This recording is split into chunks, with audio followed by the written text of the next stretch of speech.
Biz İslam olan Yahudiliğin atası Hazreti İbrahim'i anlamaya çalışıyoruz. Zira Hazreti İbrahim ne Yahudi ne Hristiyan idi. O Hanif bir Müslümandı. Bu münasebetle Hazreti İbrahim Aleyhisselam ve onun kutlu mesajını anlamaya hoş geldiniz. Sefalar getirdiniz. Allahu Teala hepinizden razı olsun. Allahu Teala hepinizin hayrını kabul etsin inşallah.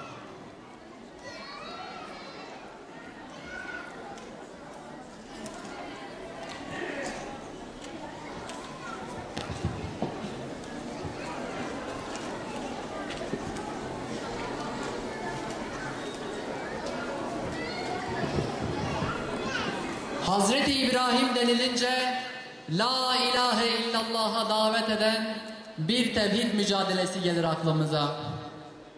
Hazreti İbrahim denilince tuğyana baş kaldırı, tevekkül, hicret, tefekkür, itaat ve adanış, teslimiyet, Kabe ve hac gelir aklımıza.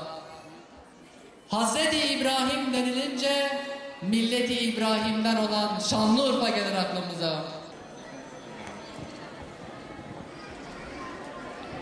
Esselamu Aleyküm ve Rahmetullahi ve Berekatuhu.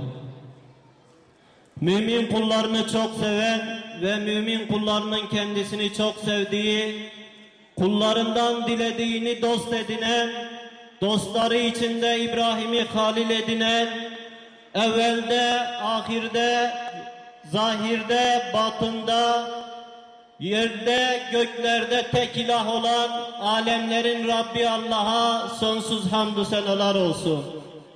İbrahim'in duası, İsa'nın müjdesi olan Muhammedül Arabi Aleyhisselatu Vesselam'a sonsuz selat ve selam olsun. Değerli hocalarım, muhterem kardeşler, muhtereme bacılar, bugün İbrahim Aleyhisselam'ı anlamaya çalışacağız. Bugün İbrahim Aleyhisselam'ı anlatmaya çalışacağız.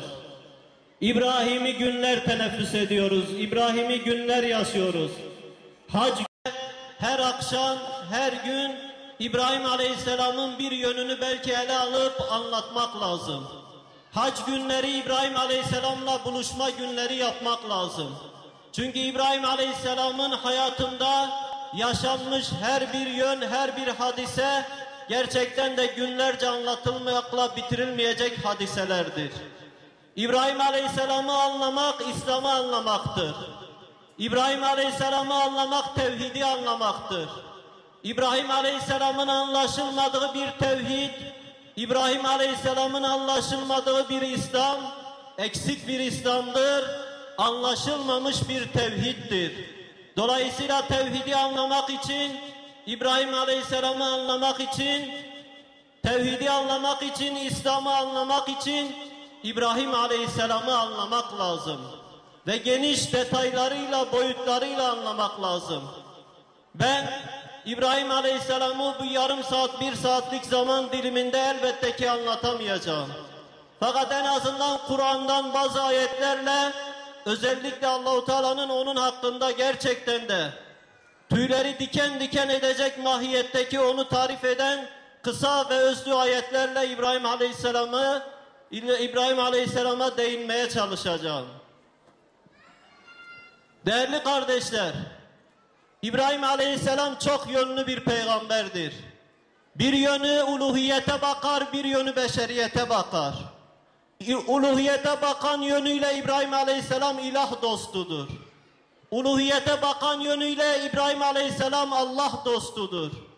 Ki Allah-u Teala Nisa suresinin 125. ayetinde öyle diyor. İttehazallahu İbrahim'e halila. Allah İbrahim'i dost edindi. Veli edindi demiyor. Allahu veliyyullezine amenu yuhricuhum minez-zulumati ilen-nuri'deki Allah müminlerin dostudur. Onları karanlıklardan aydınlığa çıkarır derken müminlerin dostu olarak kullandığı veli kelimesini kullanmıyor. Halil kelimesini kullanıyor. Halil candan dost demek, yakın dost demek. İttehazallahu İbrahim'e halila derken Allahu Teala, Allah İbrahim'i işte böyle dost edindi diyor Allahu Teala. Tekbir! Tekbir! Tekbir! Değerli kardeşler, Allah İbrahim'i dost edindi derken durup düşünmek lazım.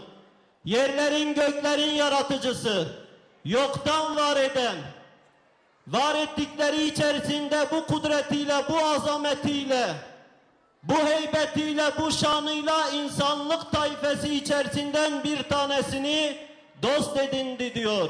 İşte İbrahim Aleyhisselam insanlık tayfesi içerisinde Allah'ın kendisini dost edinmiş olduğu bir peygamberdir. Allah'ın halilidir.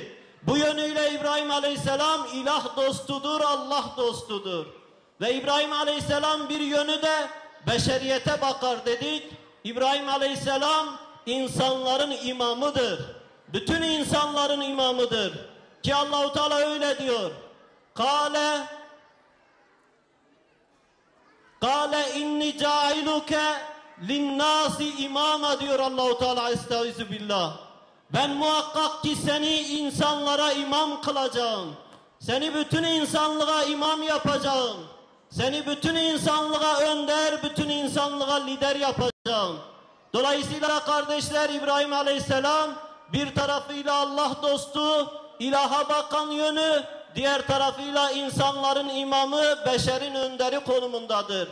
Ve İbrahim Aleyhisselam'ı bu konuma getiren hayat hikayesi içerisinde İbrahim Aleyhisselam yapan hadiselere bakmak lazım. İbrahim Aleyhisselam her şeyden önce Allah katında bu dereceye ulaşırken, bu yüceliğe ulaşırken, bu şekilde bir kıymete ulaşırken elbette ki İbrahim Aleyhisselam'ın Allah'a adadıkları vardı.